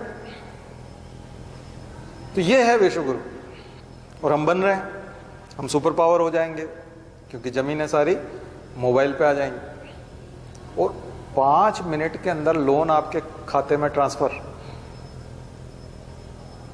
तो ये जो फार्म लॉज हुए थे ना 3 ख़त्म हुए, उससे जो कॉरपोरेट फार्मिंग और कॉन्ट्रैक्ट फार्मिंग और वो तमाम बात आ रही थी, ये उसका साइड से रास्ता है उसी का। क्योंकि लोन देने वाली कंपनियां, एसबीआई को लोन देना होता तो पहले ही दे देती। ये कंपनियां कौन होगी? ये अडानी अंबानी की कंपनियां होंगी। युवाओं को अभी गिरवी रख, वो लोन नहीं है, वो गिरवी रखना है खेत। और ओनरशिप का मतलब ये हो गया है कि आपको स्वामित्व नहीं देंगे तो आप गिरवी कैसे रखोगे? रजिस्ट्री का जो डॉक्यूमेंट है वो केवल ट्रांजैक्शंस की हिस्ट्री है, हिस्ट्री ऑफ ट्रांजैक्शन है। रजिस्ट्री जो होती है वो ओनरशिप नहीं है, स्वामित्व नहीं है, वो कोई राइट नहीं है। उसमें ये हिस्ट्री है, उसमें ये सीक्वेंस है कि ये जमीन के ऑनर कौन कौन रहे हैं, कब कब। क्योंकि रजिस्ट्रियां इस हिसाब से, इसके नाम से उसके नाम पे उसने रजिस्ट्री कराई, मतलब पहले वो ऑनर था, उसने अब इसके नाम रजिस्ट्री करा दी, मतलब अभी ये इसके पास है। तो केवल सीक्वेंस है, उसमें एक हाँ डेटा है। लेकिन अब मिलेगा प्रॉपर्टी राइट एक तरह का, मतलब प्रॉपर्टी का ऑनरशिप, स्वामित्व। उसमें आप रहोगे और आपका फोटो रहेगा, और ड्रोन से खेत का फोटो है, खेत के ऊपर आपका फोटो है, और जेम है, जनधन आधार मोबाइल से जुड़ा हुआ है, तो आधार से बैंक अकाउंट जुड़ा हुआ है, जनधन खाता, मोबाइल नंबर है, खेत का फोटो है, खेत के ऊपर आपका फोटो है, प्रोफाइल पिक्चर आपका वो उस पर चमक रहा है। ऐप जो है वो आइडेंटिफाई कर लेगा कि ये सब ठीक ठाक है, बैंक अकाउंट भी आप ही का है, आधार भी आप ही का है, बैंक खाता और खेत भी आप ही का है, ओनरशिप का टाइटल भी आपको दे रखा है गवर्नमेंट ने, वो भी आपके पास है। तो आपके टर्म्स कंडीशन एकदम से अपीयर हो जाएंगे फोन पे, और उन टर्म्स कंडीशन में आप पढ़ोगे नहीं, क्योंकि आपको तुरंत 10 लाख रुपए की जरूरत है, तो आप जल्दी से उसको एग्री, अंडरस्टैंड तुरंत करोगे, और सबमिट जैसे ही मारोगे एक मैसेज आ जाएगा आपके अकाउंट से कि आपके खाते में इतने रुपए आ गए, लोन हो गया। कुल मिला के गिरवी रखा है, पहले गिरवी रखना मुश्किल काम था, वो टर्म्स कंडीशन में ही लिखा हुआ है। और देश में यदि 10 लाख लोगों ने यदि गिरवी रखी, और अगर 1 लाख लोग पैसा चुकाने में कामयाब नहीं हुए, तो अडानी अंबानी को ट्रांसफर होगी कि नहीं एक साथ? तो ये हो गया ना। वो ऐसे ही तो जमीन लेना चाहते थे तीनों फार्म लॉ से, कॉन्ट्रैक्ट फार्मिंग 5 साल 10 साल के लिए, तो ये उनके लिए व्यवस्था है। लेकिन बट आपको ये दिखाया जाए, फिर वो बड़े बड़े अगर लैंड हो गए एक साथ, 1000 एकड़ ये अडानी का, 2000 एकड़ यदि ये अंबानी का, तो डेफिनेटली फिर उस पर एक जैसा मोनोक्रॉपिंग होगा, एक जैसी फसल होगी, एक जैसी मशीनें दौड़ेंगी। विदेशों में जो मशीनें इसीलिए काम आती हैं, हमारे यहाँ मशीन इसलिए काम नहीं आती कि आदमी के पास 10 एकड़ की जमीन है, वो मशीन खाली पड़ी रहेगी, महंगी मशीन है, 10 एकड़ कुल है। 40 तरह की मशीनें आ जाए और 4000 एकड़ जमीन हो, तो वो मशीनें सब कर देगी, तो जो लेबर है उसकी जरूरत ही नहीं होगी, लेबर की जरूरत ही नहीं होगी। और उस पर एक ही क्रॉप जो विदेशों में कहीं एक्सपोर्ट करने के लिए पहले से तय है, जिसकी डिमांड है और जिससे एडवांस भी ले लिया है, वही क्रॉप उसमें बोई जाएगी, तो प्रॉफिट कितना होगा। इसीलिए तो कॉन्ट्रैक्ट फार्मिंग और ये सब शुरू हो रहा था, इसीलिए किसान विरोध में उतरे थे। पंजाब में भी लंबे लंबे खेत हैं, और वो अपनी खुद की मशीनें इसीलिए रख पाते हैं क्योंकि उनके पास खेत बहुत बड़े बड़े हैं, रशिया के स्टाइल में, यूक्रेन के स्टाइल में बड़े खेत, तो मैकेनाइजेशन बहुत अच्छे से हो जाता है। तो ये तो हो गई उसकी आलोचना, लेकिन फायदा यह है कि करप्शन वाकई में कम हो जाएगा। जैसे जीएसटी की वजह से बहुत सारे छोटे मोटे व्यापारी खत्म हो गए, तो अधिकांश पैसा अडानी अंबानी उभर आए। तो गवर्नमेंट की स्कीम में बिचौलिए जितने भी है ना छोटे मोटे, सब खत्म हो रहे हैं धीरे धीरे धीरे। गांव में करप्शन होता है, साहूकार करप्ट होता है या पटवारी करप्ट होता है, तो गांव में ही मकान बनवाता है, तो अच्छा सा बड़ा मकान बनवाता है, तो गांव के ही लोगों को रोजगार मिलता है, ईंट वाले को मिलता है, सीमेंट वाले को मिलता है। ज़्यादा पैसे आ जाता है तो मैरिज गार्डन बना देता है या मैरिज हॉल बना देता है, तो गांव के सब लोग उसी में शादी करते हैं और सस्ते में उपलब्ध हो जाता है, क्योंकि वो सुविधा पहले गांव में नहीं थी। तो करप्ट व्यक्ति भी एक तरह से गांव का विकास करता है। लेकिन अडानी अंबानी जब अमीर बनेंगे तो वो ब्रिटेन में अपनी प्रॉपर्टी खरीदेंगे, मॉरिशस में खरीदेंगे, दुनिया के दूसरे देशों में खरीदेंगे।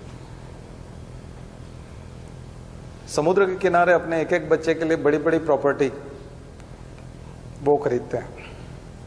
उससे गांव वालों को कोई फायदा नहीं है। वो वहां शादी करने के लिए जाएंगे क्या गांव वाले? तो ये एक्सक्लूसिव ग्रोथ होगी, इंक्लूसिव ग्रोथ नहीं। हमारे यहां का तो करप्शन भी इंक्लूसिव है, ठीक है, वो आलोचना हुई, लेकिन फायदा ये है कि करप्शन खत्म होगा। करप्शन देखिए, उनको ये पता है कि ज्यादा पैसा कहाँ है। एजुकेशन में तो उन्होंने यूनिवर्सिटीज बना दी, अंबानी ने यूनिवर्सिटी बना रखी है, एजुकेशन में बहुत पैसा है। लेकिन अभी देखा डल आया है, क्योंकि ऑलरेडी जो यूनिवर्सिटीज है वही नहीं चल रही हैं, तो फिर डाइवर्ट किया। और पैसा कहाँ है? टेलीकॉम में बहुत पैसा है, पर टेलीकॉम में तो भारत के बहुत लोगों के पास धीरे धीरे मोबाइल आ जाएंगे। अच्छा, तो फिर क्या करें? कॉम्पिटिटर बहुत है। एक काम करते हैं, 1 साल तक फ्री चलाते हैं। फ्री चलाएंगे तो क्या होगा, दूसरे सब लोग उस सिम को छोड़ करके जियो पे शिफ्ट होंगे, और एक बार जियो के सिम पे शिफ्ट हो गए तो वो कंपनी को इतने दिन तक चलाना है कि वो कंपनी सर्वाइव ना कर पाए, तो यहाँ से छोड़ के ही भाग जाए भारत को। तो भारत को छोड़ करके जब कंपनियां भाग गई और जब अकेला प्लेयर रह गया जियो और एयरटेल और ये, तब उसने कहा अब पैसे लगेंगे। तो आप दूसरे पे जाओगे तो एयरटेल भी फ्री में नहीं देगा, कोई भी फ्री में नहीं देगा, तो आपका होगा चलो जियो पे ही पड़े रहो, क्योंकि यही तो लिया था अपनों ने और इसको साल भर फ्री भी यूज किया। तो उसको 50 करोड़ लोग अपने आप ही मिल गए फ्री के चक्कर में। तो कंपटीशन कमीशन ने हस्तक्षेप नहीं किया, सरकार ने नहीं किया, टेलीकॉम मिनिस्ट्री ने नहीं किया, और उसको ये सब करने दिया। जबकि ऐसा किसी को कैसे करने दिया जा सकता है कि एक आदमी फ्री करके सारी कंपनियों को भगा देगा, बाद में वो पैसा शुरू कर देगा। तो टेलीकॉम में वो जम गया। ऐसे जमाया जाता है अपने आदमी को, ऐसे तमाम चीजों में जमाया गया। अब फिर लगा कि किसान कभी गरीब नहीं होता। टमाटर चाहे 10 रुपए का बिके चाहे 100 रुपए का, किसान हमेशा ही मस्त रहता है। मतलब इस देश के किसानों के पास कुछ न कुछ राज है अमीर होने का। तो अगर बहुत सारे किसानों को अगर बराबर कर दें और साइड में कर दें, या उनकी कमियां और उनकी कमजोरियां देखें, तो फिर एक साथ बहुत बड़ा पैसा आ सकता है। तो इसलिए वो 3 फार्म लॉज लाए गए थे। उसमें लिखा गया था कि भंडारण किसी भी सीमा तक कर सकते हो स्टॉक, जबकि आप कहते हो जमाखोरी, और जमाखोरी नहीं होना चाहिए। उसमें एक कानून था कि जमाखोरी किसी भी हद तक की जा सकती है। कॉन्ट्रैक्ट फार्मिंग, कॉन्ट्रैक्ट जिस किसान के साथ हो जाएगा वो सिर्फ उसी कंपनी को सामान बेचेगा और उसी कंपनी के लिए काम करेगा, दूसरे के साथ नहीं कर सकता। और आप सिविल कोर्ट में नहीं जा सकते, एसडीएम के यहाँ होगा, या तो उसमें तो सिर्फ मुख्यमंत्री से बात करनी है, क्योंकि मुख्यमंत्री के यहाँ से फोन जाएगा, एसडीएम उसी हिसाब का फैसला देगा जैसा वो चाहेंगे। तो कोर्ट को भी बाईपास कर दिया। तो वही मोनोक्रॉपिंग, मैकेनाइजेशन, एक जैसी मशीनें। तो सब्जी मंडी में जो आप बहुत सस्ता भिंडी ले आते हो 10 रुपए का, 20 रुपए का, वो पॉलीथीन में पैक होकर के रिलायंस फूड या रिलायंस जो सब्जी वाला वो निशान बन के ग्रीन कुछ भी ऐसा नाम लग के सेल लग जाएगा, तो 60 रुपए का पैकेट हो जाएगा आधा किलो का। जो 10-20 रुपए का वो 60 रुपए, 80 रुपए, 200 रुपए भी हो सकता है। तो यहां गुंजाइश बहुत है, तो वो गुंजाइश देख रहे थे। अब वो नहीं हुआ तो ये, बट ये निगेटिव है, ये निगेटिव थिंकिंग, ये सरकार के खिलाफ जाएगी। लेकिन ये सुझाव के तौर पे आपको लिखना पड़ेगा कि जनता को इससे बचाना है, जनता को इन चीजों से बचाना है, क्योंकि कहीं ऐसा ना हो जाए। सरकार इसके लिए सुपरविजन रखे, प्राइवेट प्लेयर इसमें लाभ ना उठा ले जाए। तो मैंने वो लिखना है, बाकी चीजें तो वो बता ही रहे, दावा आप पढ़ ही लेना, नोट्स में लिखाई है, क्रॉनिकल ये नहीं बताएगा। तो मैंने चैलेंजेस बता दिए कि ऐसी स्कीम में भी खतरे हैं। ऑटोमेशन, ऑटोमेशन हॉस्पिटल का और आपके स्वास्थ्य का होगा तो आपको लगता है कि हमारी बीमारी का रिकॉर्ड जो है ऑटोमेटिक हो रहा है, मुझे पर्चा ले जाने की जरूरत नहीं, क्योंकि डॉक्टर को सिर्फ मोबाइल नंबर बताना है या आधार नंबर बताना है और तुरंत मेरी सारी बीमारियां आ जाएंगी। और अभी तक मैंने क्या क्या इलाज लिया है और कौन कौन सी मेडिसिन खाई है वो भी आ जाएगा। और अभी तक की मेरी मेडिकल की जितनी रिपोर्ट हैं, ब्लड रिपोर्ट हैं, एक्सरे रिपोर्ट हैं, वो भी उसको दिख जाएंगी। तो डॉक्टर से तो कुछ भी नहीं करना, यानी घर से लेके चलना ही नहीं। और अगर मैं बीमार अहमदाबाद में हुआ, दिल्ली में हुआ, तो तुरंत तो वो हेल्थ स्टेक, ऐसी एग्री स्टेक, तो हर तरह का डेटा कंप्यूटर पर। और नंदन नीलेकणी लगे हैं, वही आधार वाले, वो इसमें लगे हैं, सरकार के लिए बना रहे हैं।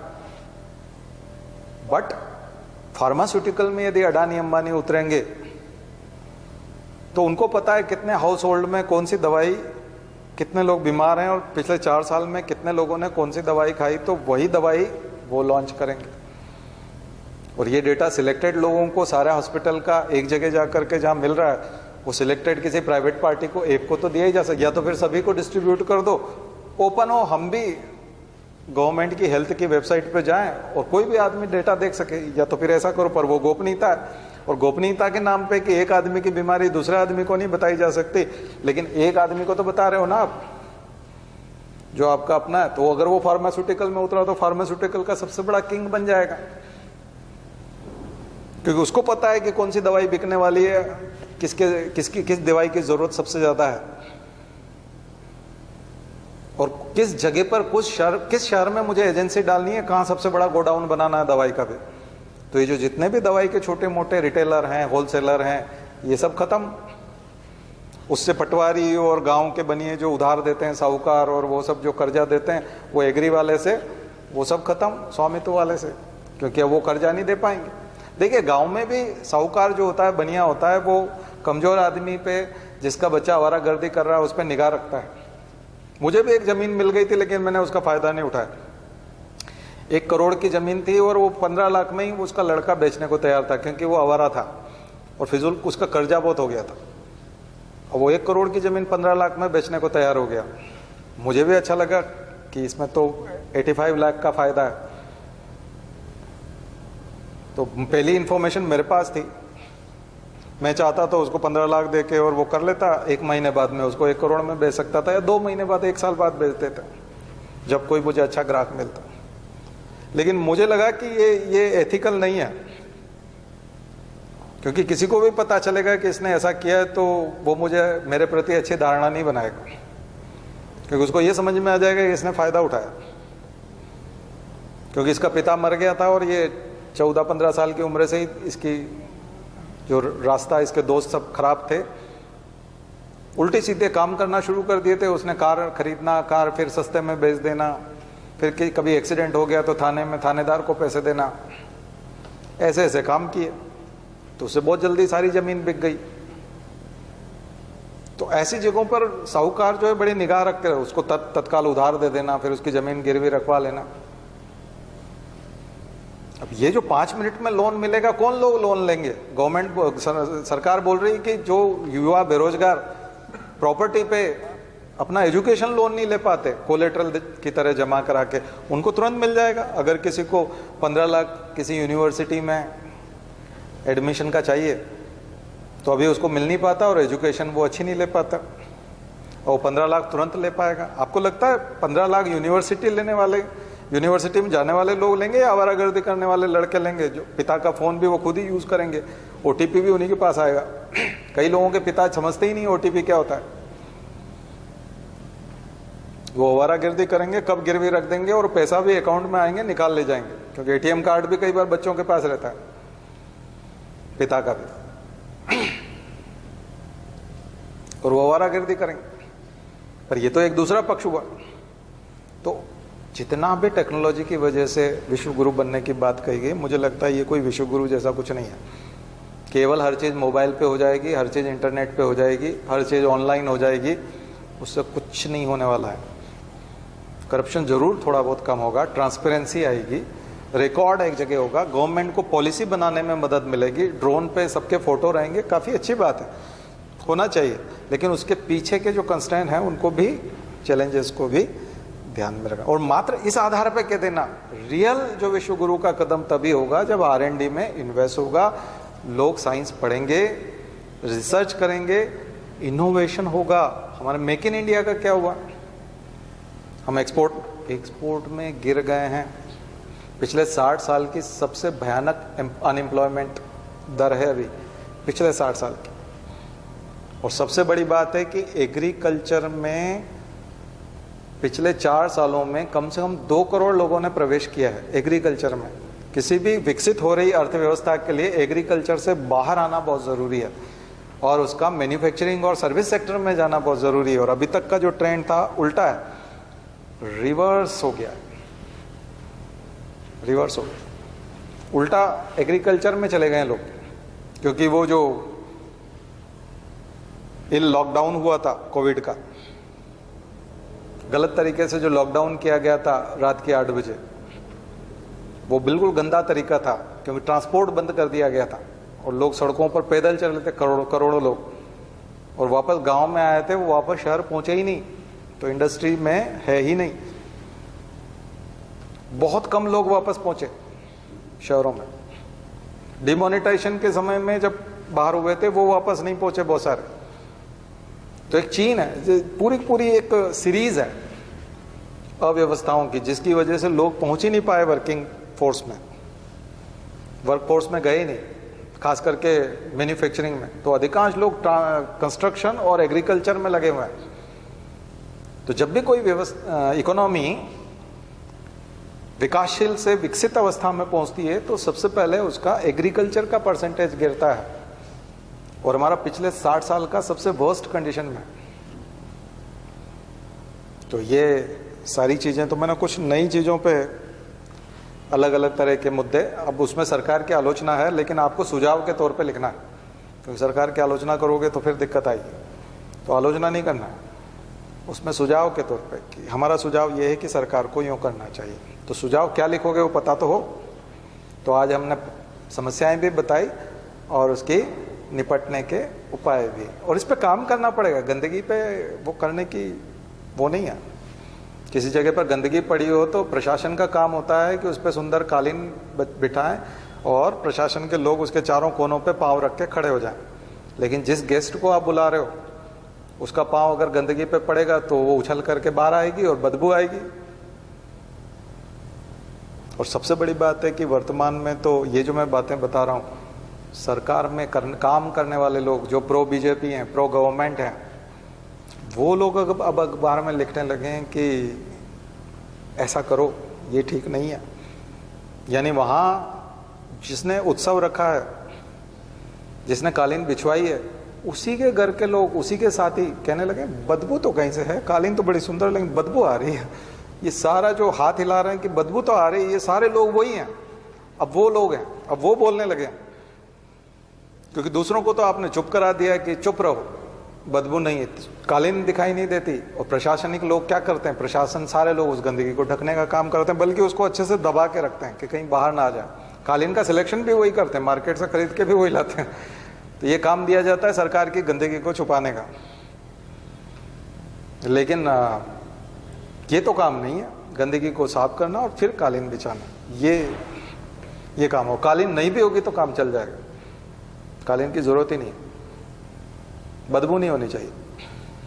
ठीक है, मुझे लगता है ये भी एक राष्ट्रवाद है, क्योंकि सच्चाई तो है। अब आप फिर भी अगर ना मानो तो बात अलग है, लेकिन सुझाव, फिर भी कड़वी बात नहीं लिखना चाहिए परीक्षा में। नंबर हमको लेना है तो हम तो बोल जाते हैं, क्योंकि हमारा तो कोई लेना देना नहीं है, हम तो नौकरी में भी नहीं है और ना कभी नौकरी में जाएंगे। हम तो किसी सरकारी पद पे भी नहीं जाएंगे, हमको सांसद भी नहीं बनना, हमको टिकट देगा तो कोई तो भी नहीं लेंगे, क्योंकि हमने एक्सपेरिमेंट कर लिया। बकवास है एक नंबर की चीज़ राजनीति भी, और जनता पसंद ही नहीं करती ना रिवोल्यूशनरी लोगों को, जो बिल्कुल भला करके रख देंगे आपका, ऐसे लोगों को पसंद ही नहीं करती।